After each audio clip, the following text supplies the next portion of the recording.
Welcome to the FemiNinja Project. I am your host, Cheryl I Love, middle-aged ninja hiding in plain sight, dedicated to restoring human dignity one person at a time and helping you unleash your personal power. Discover that it's possible to look like a woman, act like a lady, move like a ninja, and think like a warrior. And remember, men are always welcome on the FemiNinja Project.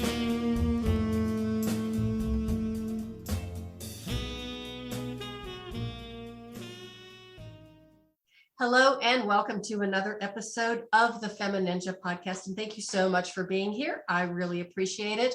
We have the most amazing and inspiring guest today. Her name is Laura Eiman. She is a Navy SEAL certified mental toughness coach, a gold medal Olympic weightlifter, and she is an ordinary woman now doing extraordinary things because she got mentally tough. She is a mental toughness coach for corporate and college women. She is also 68 years young, healthy, and vibrant. And her small business was endorsed by Oprah, Barbara Walters, and Rachel Ray. Laura, oh my gosh, that's just incredible. Thank you so much for being here and welcome to the show. Thank you. Hello, Cheryl Love. I appreciate you having me on the show. Thank you for being here. And you've already taught me a few things about mental toughness before we began recording. So I appreciate that. We can always use a little bit more of that. But what I really want to know is how you got interested or how you got involved in, the Navy SEALs mental toughness training. Yes. Who does not love a man in uniform, Cheryl? Oh, I'm telling you. Yeah, but I would really I like to admire them. I really don't know if I want to train with them. Well, I'll tell you my story as to how I got involved with the Navy SEALs, indirectly and then directly. And I wish to share with all your listeners that I admire the SEALs enormously, but I admire and am grateful for all people serving in the military, from the person in the bottom of the aircraft carrier who is cooking food to the top dog. They are serving our country so that you and I can sleep at night and keep our families safe and protect our country. So I am grateful to anybody and everybody who serves in the military. I just happened to fall into the Navy SEALs 21 years ago. I didn't even know who they were. So once upon a time, I was newly divorced. I had a couple of young kids at home, and I was a full-blown sugar addict. And I was just binging away on sugar. I'd have a bad day and I'd binge on a box of chocolate chip cookies, or I'd have a good day. And guess what? I'd kind of celebrate with a pint of Haagen-Dazs ice cream. One Sunday afternoon, I was sort of lonely and bored. So I went across the street to my neighbor, Dan and Linda's house. I said, Dan, what's on TV this afternoon? He says, shh, Laura, I'm watching a documentary. Well, I sat down next to him and started eating my bag of Oreos because I had nothing better to do. I said, what are you watching? He said, it's a documentary on the Navy SEALs. Well, I didn't know who they were, and I didn't really care. I'm not into war and armies and men with guns, but I sat there and I started to kind of get absorbed in this documentary. And about 10, 15 minutes later, I am transfixed on these men and what they're doing, having come off the farm and being trained by the Navy SEALs and learning how to become mentally tough. I said, damn, my gosh, these are really cool guys. They're accountable for themselves. They're physically fit. They have a code of ethics. They have a work ethic. They take care of each other. They show up every day. They're accountable for their actions, Cheryl. And I said, these guys are so mentally tough. And I'm such a mental weenie. I want to be like these guys. And Dan looks at me and he says, what, are you on some kind of a sugar high, Laura? At the age of 48, are you going to now run off and be a Navy SEAL? And I got up from my chair and I threw the bag of cookies right in his lap. And I said, that's exactly what I'm going to do, Dan. And I left his house and I hit my millionth bottom, as addicts do, whether it's a pint of ice cream or a pint of bourbon. But I hit my last bottom because there was something that I wanted more for myself, and it was called children.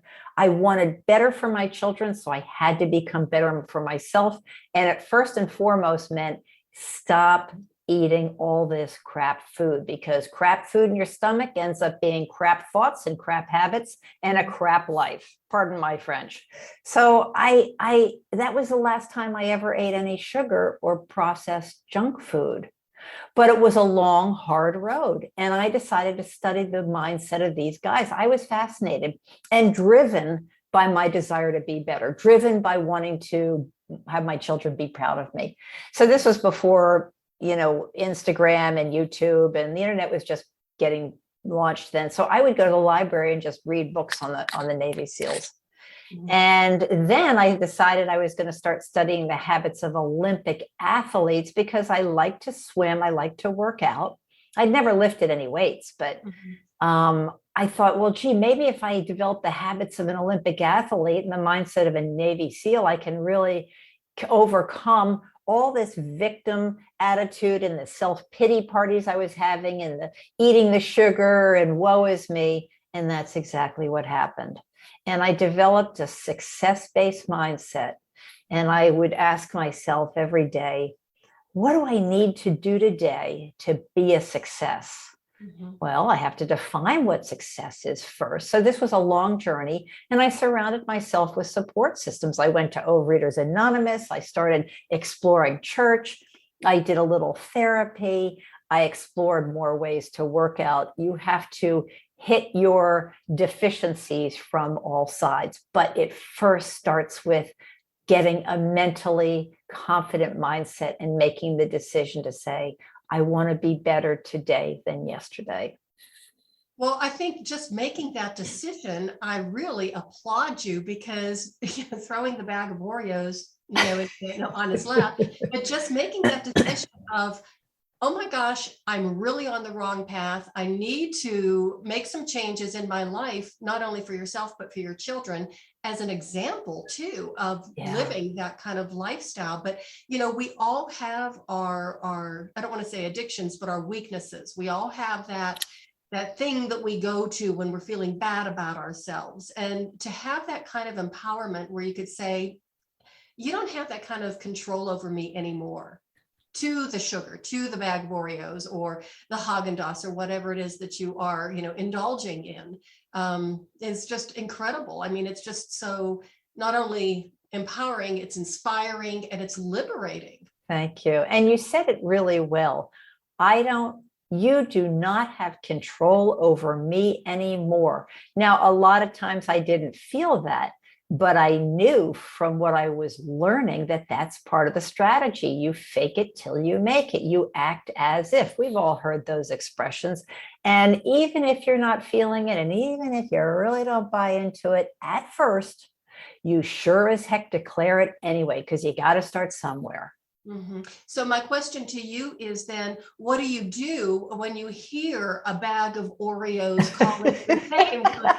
Come on, Laura, just one time. You deserve it, because as you said, you have a really bad day and, sugar, sugar, sugar. You have a really good day. I'm going to celebrate sugar, sugar, sugar. So how do you break that, that attraction or that temptation? How do you break that temptation? Well, Cheryl, you're a smart woman. Over the years, as I was abstinent, in my early abstinence, I developed a 4-step mental toughness process of my own that I now coach in my workshops to corporations and to clients one-on-one and to college students. That is the actual answer to what you're asking. It's 4 steps to, what do you do when you're tempted? What do you do when there's a chaotic pandemic going on out there, when you're fearful, anxious, angry, bitter, and all you want to do is just get sloppy and binge on Netflix and eat, just everything in sight. And even if you're not an overeater, you're not addicted to sugar, you might be addicted to or really attracted to, just drinking too much or whatever it may be. It's all about just, interrupting that cycle. So I have my 4 steps, but it starts first with making a decision and defining, what do you really want for yourself? It's all about that vision, first of all. What do you really want? What are your dreams? What are your goals for yourself? And it kind of sounds a little hokey, but it's maybe one of the most powerful things that we can do for ourselves that a lot of people just dismiss and say, those vision boards are woo-woo stuff. This stuff doesn't really happen. And I say, well, it sure isn't going to happen if you don't put it down on paper and get clear on what you want. So that's the beginning of the 4-step process. I mean, you fast forward 21 years today, if I hear the crinkle of an Oreo wrapper, frankly, I don't hear it. I can be the one that's serving apple pie a la mode at Thanksgiving dinner to 35 guests at our dinner table, and I don't even notice it. I'm up serving it. Now, that's not to say that I advise alcoholics to walk into bars. Yeah. I don't walk down the candy and cake aisle at the supermarket, but I'm so highly trained now at this point that I don't even notice it. I mean, I'm in the supermarket this morning checking out, and I look to my right and I say, oh, there's a whole display of candy bars. Oh, I honestly, I don't think I'd noticed that in years. I don't see it. So you can train yourself. You can train yourself. I did that with pizza in my 40s because I was just eating way too much pizza. Were you? Crazy. But, it was like I needed to make a change and I knew it. And I was really addicted to this stuff. Huh. We would have it for dinner like 4 times a week. And then I would eat it cold for breakfast with coffee in the morning and wondering why I was putting on so much weight. I mean, it's just, finally it was like a mental head smacking moment. You need to give it up. And I didn't think, I was like, oh my gosh, I don't know if I could. And I did. And I actually went probably 8 years without even having a slice of pizza. And when people would have it at work or, I would even smell it. And it's like, it just doesn't appeal to me. So oh my gosh. Once you get away from it, you realize this is really not even that tempting. Mm-hmm. You've trained yourself. I applaud you. That is huge. And how did you feel once you moved beyond it? Oh, I just felt pretty darn good. And my waistline started coming back, and that made me feel even better. That's wonderful. Congratulations to you. Thank you. I say that most people, I have a lot of people who say to me, Laura, diets don't work.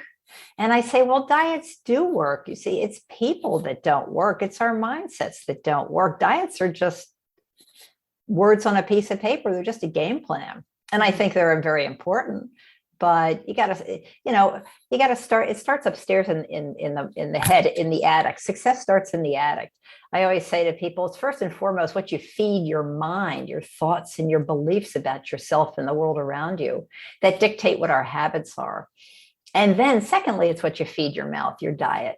And then third, it's what you feed your muscle, your fitness program. But everybody jumps into the latest fad diet or fun fitness program. And I'm not saying not to do that, but if you do that without establishing a really success-based Navy SEAL type mindset, you're going to crash and probably you're not going to succeed for long. I love that. It starts in the attic. It starts in the attic. You've heard the expression, Cheryl, abs are built in the kitchen. Have you heard that?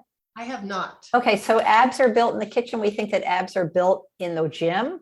Mm-hmm. Well, they are to a degree, but they're built in the kitchen because really it's more about what you're eating than your workout. And I take it one step further and I say abs are built in the attic.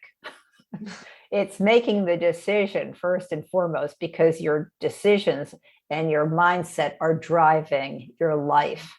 And then, of course, it's what you eat. And then, of course, it's what you're doing in the gym. They all work together, but it starts upstairs.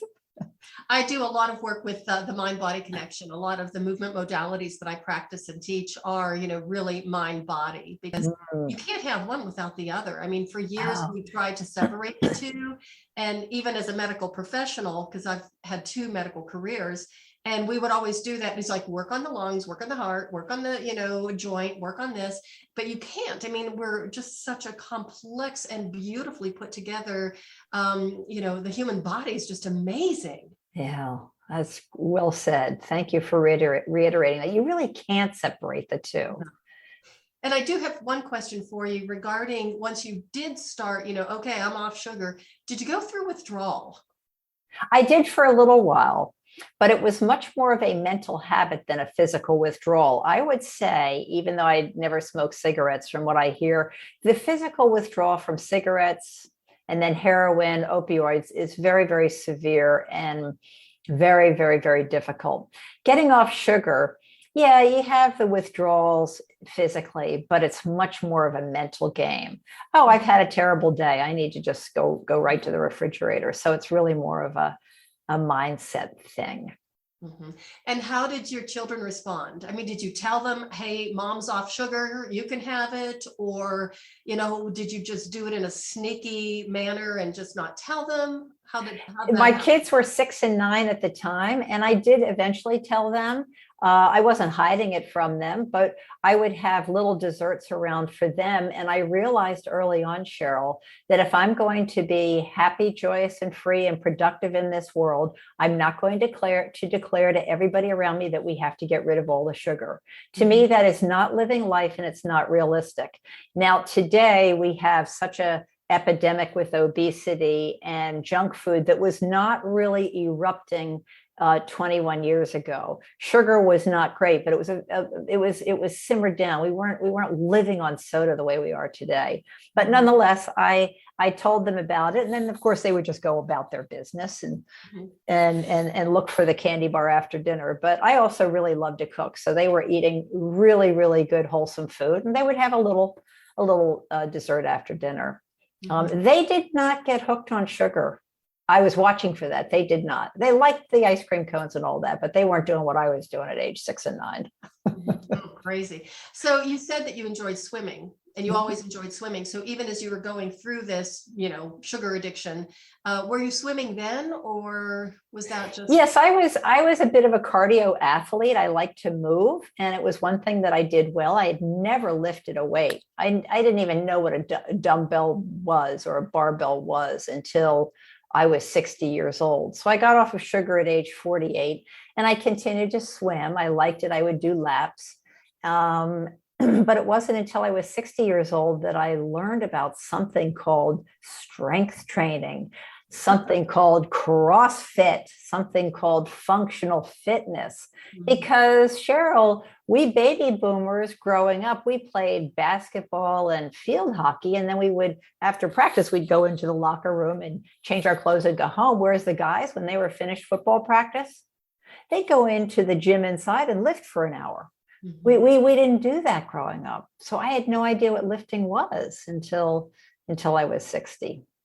I didn't do any of that. I'm a girly girl. I never played sports. My 2 older sisters didn't, but I was never athletic. I, touched a basketball one time and I really liked it. And you what?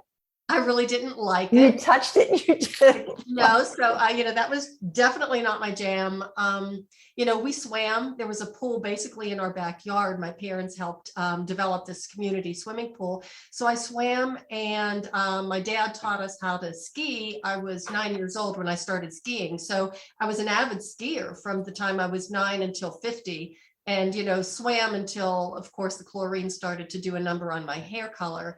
But no, I never did any of that. And it wasn't until I was an adult, I was in my early 20s, that I discovered ballet, and then Pilates came right after. Wonderful. And then from that, it just kept spiraling. So wonderful. You found your juju. It's did. different. It's different for everybody. And there is something out there for everybody. You have to just want to find it. But I still think it's so fabulous that yours is weightlifting, Olympic weightlifting. And I just want my audience to know this, that you are actually the second person I have had on my show who is over 60, who does Olympic weight training and competition.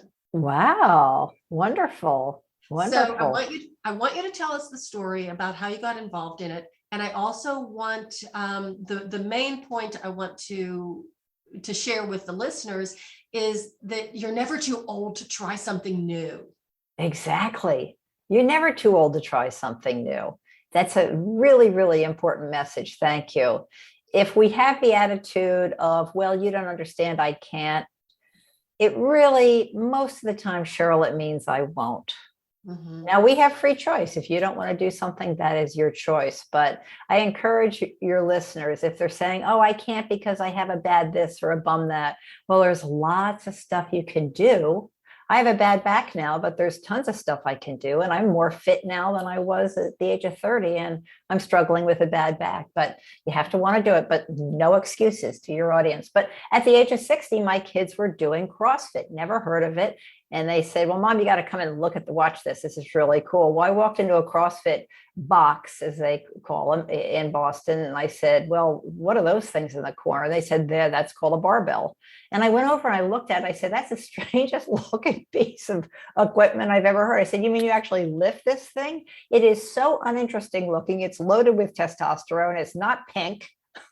Yeah. I couldn't relate to any of it, but my kids were so excited about it. Well, fast forward a year, they were so into it, and I was doing my swimming, but I was really curious because they were so crazy about it that I thought, well, maybe I'll just go in and take a peek and give it a try. And long story short, I eventually got into it, learned that functional fitness, which is using your body to move and get strong and strength train, using your body as its own weight, was really, to me, a very magical concept. And so I started to learn how to do squats in CrossFit and burpees. Now, I thought a squat was a Southern vegetable. I mean, I had no idea what a squat was. And I thought, well, burpees, that's a seed catalog.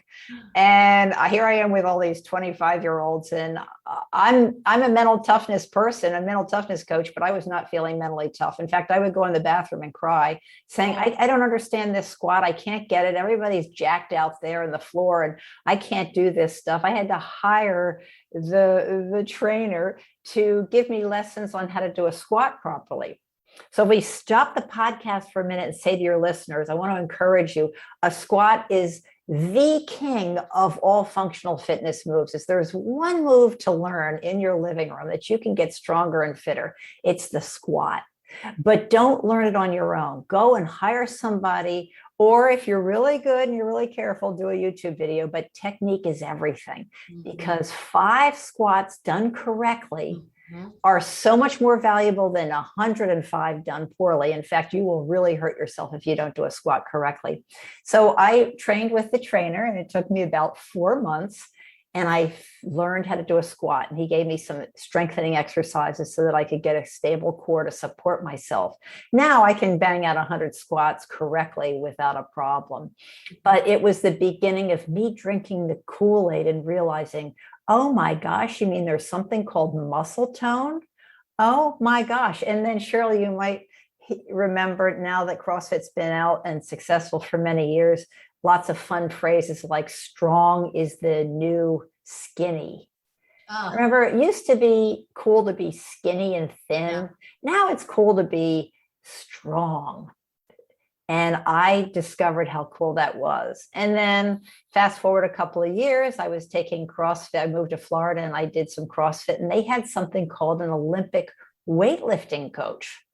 Well, I was doing in CrossFit, I was doing the Olympic weightlifting moves, which is the clean and jerk and the snatch with the barbell. Well, you'll remember that barbell was an awfully strange looking foreign item to me, and I didn't really like it that much, but I was kind of managing with a super light barbell to do these moves to get through the CrossFit workout so I could get back to my squats and burpees. But one Saturday afternoon, I just took a weightlifting lesson with the Olympic weightlifting coach.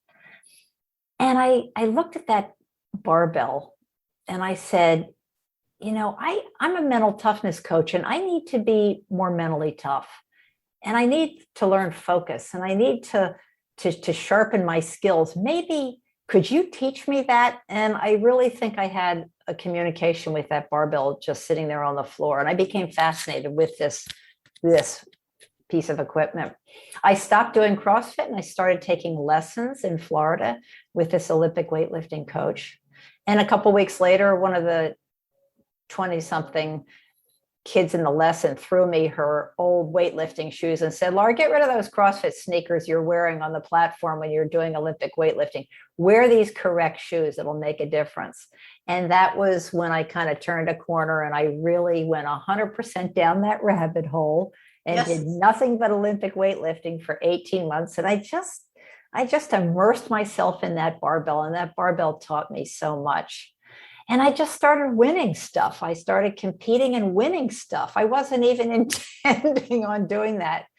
But again, for your listeners, if you show up with an open mind and a positive attitude, crazy fun stuff happens. And Absolutely. That's what happened with the barbell. And I love it to this day. And what I love is that you said you had this relationship with the barbell. Yeah. You have to have a relationship with anything that you're going to spend a lot of time with, whether it be your food, your barbell. We have relationships with people. You have a relationship with your career. You have a relationship with your dreams and your visions. You got to really connect, slow down and connect with what it is that you're working with. That's really funny. One of the modalities that I use and I have been trained in, I'm a Feldenkrais practitioner, which have you heard of Feldenkrais? Yes, I have. I can't tell you what it is, but it's from a long time ago. Oh, yes, it is. It's been around quite a while, and it's just an amazing modality. It's a 4-year training program to go through, but it is just, it's so incredible. It's based on the scientific principle of neuroplasticity. Oh my gosh. Just really working with the mind and body connection. It's just so powerful. But one of the things that is primary in this method is relationships. Wow. The relationship of your hand to your shoulder, your foot to your knee, your mind to your screen, the computer that might be driving me crazy. It's all the relationships and the interactions with yourself, your environment, your community, with other people, with nature. I mean, everything is a relationship. And if you look at that barbell and it's just like, I'm going to conquer you, or, you're going to kill me, it's not going to work. But if you just approach it with that, look, we're in this together, we'll figure it out. And for my listeners, I know it's an inanimate object, but it still has a certain amount of energy in that object. Yeah, that's fascinating. I will have to look at Feldenkrais. Well, and on a quantum physics level, everything is vibration. It's really crazy stuff to think that the table and the car and the shoes we're wearing are all vibrational energy matter on a level that is just so outside of our ability to really comprehend. But yeah, I just said, I want to learn from this object. And that also means tuning into your coach and paying attention and being committed to showing up and believing that you can get results. Mm-hmm. It's wonderful. It's amazing stuff. I mean, it's really fascinating when you think about it. And, I guess that shows how far along I've come in my thinking and my evolution, because I used to poo-poo stuff like that. But then as I went through my own personal journey, and especially once the Feldenkrais and the martial arts actually came in at about the same time, it was pretty mind-boggling. And that's when you learn, wow, the energy between other people, even at a far distance, how much impact it has on you and how much you can impact them. And then when we started playing with weapons, it was, like the swords and everything was like, wow. Yes. Whole different experience. So tell us a little bit more. You work with mostly women?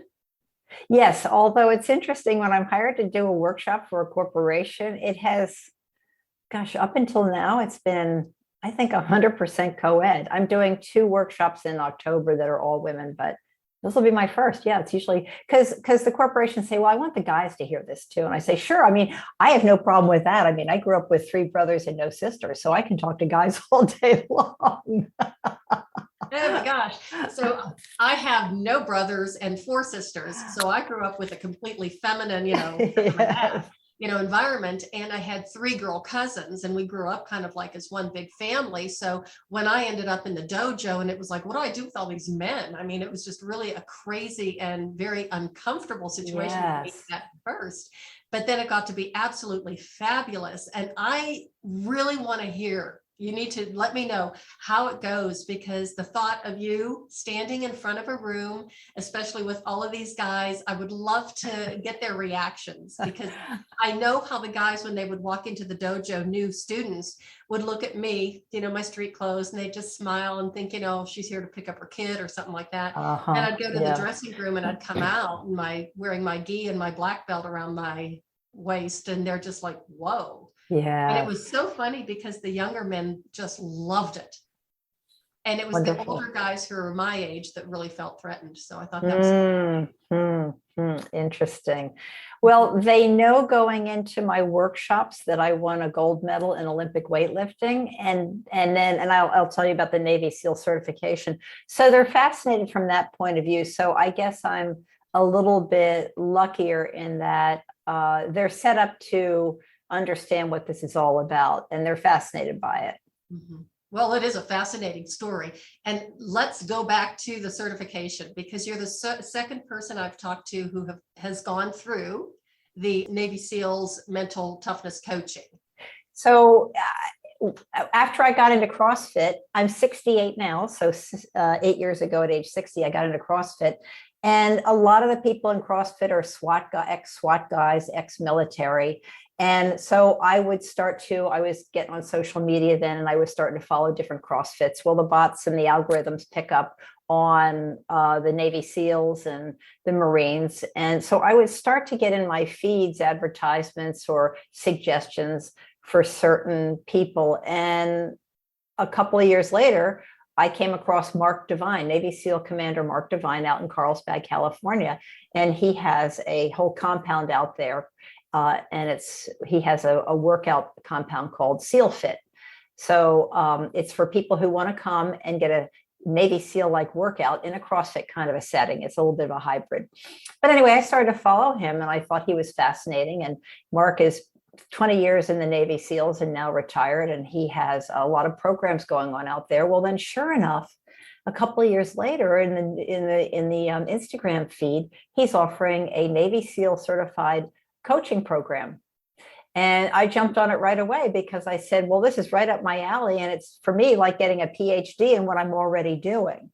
And so I wanted to learn from Mark Devine because he is just an incredible man and very accomplished, and I highly respect him. So this was now during the pandemic. So everything was done by Zoom. So I took a year to do the certification and became certified last year. And now it's just tremendously enhanced what I do anyway for a living. And once the pandemic lifts, I mean, I was hoping to get out there a year and a half ago to do a workout at the Sealfit camp with them. And of course, it's all scaled, and you learn this in CrossFit. I'm not lifting the same amount of weight as a 25-year-old. No, I'm lifting what works for me, but you learn to scale. But we're all doing a workout together, and they might do 150 burpees and I might do 50 burpees, whatever it might be. Mm-hmm. So it's a very joyful experience to do that, but everything's been Zoom and it's been fantastic. And so I now do a Zoom call once a week with a Navy SEAL mastermind group, and I'm with people all over the world, and to continue our training just beyond the certification program. We all need to stay sharp in our respective fields. So it's been a wonderful experience. Your kids must be so proud of you. Thank you. Thank you. I'm proud of myself, and I'm grateful for all that I have accomplished. But again, for your listeners, I am an ordinary woman, and I'm just now doing extraordinary things because I dropped the self-pity. I dropped the being a victim. I made a decision finally. I surrounded myself with people who cared about my success. And every day I took action steps. And I want the same for everybody. And I just love dealing with women. It still is a very challenging time out there. I still believe it's a man's world. I love men, I love women, but I think we can coexist a little better in the corporate world. There's still an old boys club in certain areas, but women are really making great strides. But a lot of us still need support and a game plan. We don't have a strategy. And I do want to emphasize one more time for the listeners, and Laura is 68 years young. So remember that, you can do anything that you put your mind to at any age, and don't let anybody, including yourself, say that you're too old to try something new, because you can really do anything. I tried something brand new this spring that was one of the most mentally terrifying things I've ever done in my life, Cheryl, ever. And you can see it on my website. My website is lauraeiman.com, EIMAN. And I took flying trapeze lessons. I didn't know what a flying trapeze was. I mean, it's something high up in the sky that ballerinas and guys do in the circus, but there was a flying trapeze class, a camp right down the street from me. And I'm on my mountain bike one day and I'm cruising around. I come across this thing. I said, what's this? It's a flying trapeze camp. And so did you do the whole camp? Well, I was all excited to have my daughter do it because she's a gymnast. And I started talking to the owner and said, this is the coolest thing I've ever heard. My daughter lives 3 miles from here. She's just about to have a baby, but I know she would love to do this. And the owner looks to me and says, what are you doing for the next 15 minutes? And he hands me a clipboard with a waiver. And I looked at it, I said, I'm just out here biking around the neighborhood. He said, well, we want to take a trip? Want to take a spin? So I trusted him. He was fun. He was very knowledgeable. I did it. I ended up taking a mini version of the camp. I took 5 or 6 lessons this summer. And it was absolutely one of the hardest, if not the most terrifying thing I've ever done. Okay. So true confessions. At the age of 58, I decided it was time to start engaging in more age appropriate activities, besides ballet and martial arts. So I started pole dancing. Oh my, good for you. Yay, Cheryl. Thank you. But talk about terrifying. I mean, at first it was fun, and you just walk around the pole and then you spin around the pole. And, as a dancer, of course, I, went through the first 2 levels pretty quickly. And then it got to the level where you start going upside down and inverting. Oh, really? And, it's not only terrifying, it's the hardest thing in the world I have ever done, because, it's not only just the strength, but it's the coordination of how to, work everything in tandem and in coordination of the sequencing of the muscles and stuff. It's just craziness. And, there were many times I almost quit because it's like, this is too frightening. Wow. But I have a wonderful coach who is just amazing and got me over a lot of my fears, because we all have fears. Yes, and just facing those fears and trusting myself and trusting my body it was another level in my mental toughness training. And she even convinced me 2 years ago to compete. Wow. So I did win the competition.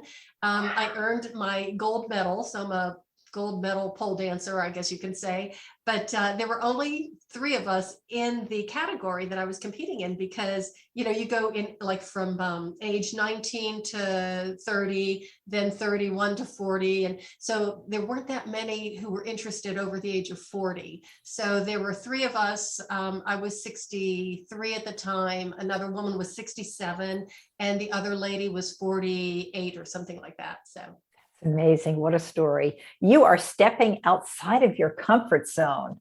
Oh, tell me. That's fantastic. That's crazy. Well, of course, people say, well, you've danced on stage before. And it's like, well, yes, the last time I danced on stage was 30 years ago. And I was wearing a long tutu and toe shoes. And I was in the last row of the corps in a city nobody knew me, so no pressure. And then with testing for my martial arts levels and stuff, at least I was fully dressed, but you're in a pole outfit and you're walking on stage by yourself, 2 poles, 200 people in the audience, and 6 of them are judges judging you. It was terrifying. I did not even know if I was going to step out on stage or not until they said my name, and it was like, okay, showtime. And and it was fun. Congratulations. That you're inspiring me.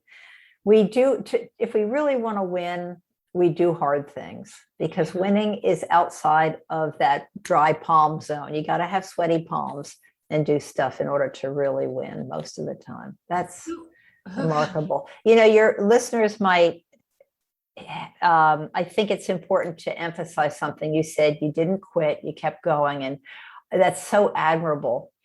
It's okay when we try something, if it doesn't work for us, it is okay in certain situations to say, I'm not going to do this anymore, to step away. And there is a difference between saying no, thank you, and I quit, which is really outside of the scope of this podcast. But I think it might help your listeners to know that when I did that flying trapeze, I think it was 5 lessons. I was just trying it out just for the heck of it. And I stopped after 5 lessons. I was too terrified. And there were many things that my body was really getting pretty banged up doing it. Although I achieved a really cool move. You can, on my website, you can see a video of it. But I decided, I don't want to hurt myself. I'm climbing up a 28-foot ladder and I'm not roped in until I get to the top. My balance is not great. I don't want to fall off the ladder and be paralyzed. And then there were other aspects about it that were disconcerting to me. It didn't feel good to fly through the air. It didn't feel fun. And I decided, I said, no, thank you. Mm-hmm. And to me, it was not quitting at all. It was, I tried this and I really tried it, 5 lessons as opposed to 1. And I said, no, thank you. So for your listeners who say, yeah, I'm going to try something today outside my comfort zone, it's really okay to try it and to say, no, thank you. Keep trying other things, though. Keep going. And I think that's the key point, is that you tried it. Yes, exactly.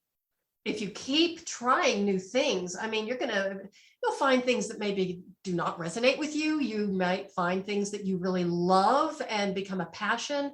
And no matter what, you're going to meet a lot of people along the way too. And you're going to learn a lot about yourself. And I think that's so important. Yes. And it can be so fun, even if you say no, thank you.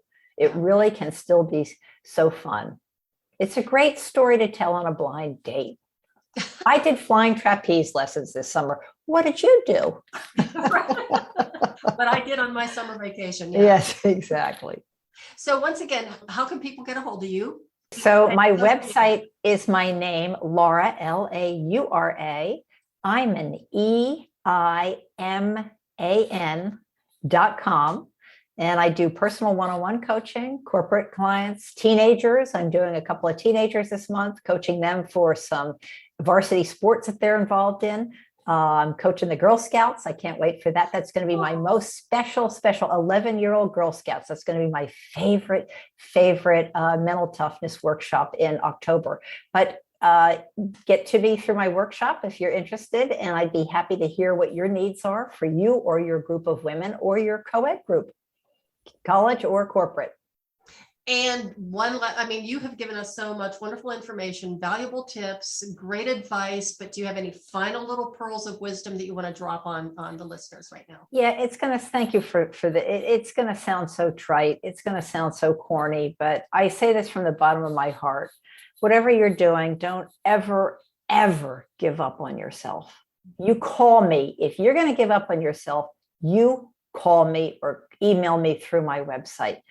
The world is in such dire straits right now, and we need every one of us happy, joyous, operating at our highest level of potential. And there's nothing more exciting than when we are doing that, because the world really needs all of us participating to lift the economy, to move beyond the systemic racism, to move beyond the pandemic. And so I encourage you, please, if you're feeling like your face is in the gutter, I know I've been in the gutter for decades and the view is terrible. So never give up on yourself. You count. Excellent. That's a perfect place to wrap things up. Laura, you are amazing. Thank you so much for being on the show. Cheryl, you inspire me. I appreciate you. Thanks to all your listeners. I'm here to serve anybody who wants to become better tomorrow than they are today. Well, and I can't wait. We are going to stay connected, because I can't wait to hear what's going to be next around the corner for you. Because I know there's really even more to come, and I'm really anxious to hear it. Thank you. Grateful for you and all the good you're doing with your fun podcast, Cheryl. And everybody, thank you so much for listening. Really check out Laura's website. It really is amazing. You can see her lifting this incredible barbell. I mean, this thing is huge, and a lot of other really fun stuff on her. My terrifying flying trapeze. No, I didn't see that. As soon as we're done, I'm going to go and look that. I added that a couple of days ago. How fun. Yeah. So, and remember, keep trying new things, never give up on yourself, have that mental toughness. And if you need a little bit of a shot in the arm for your mental toughness, you give Laura a call. And that is the way of the FemiNinja.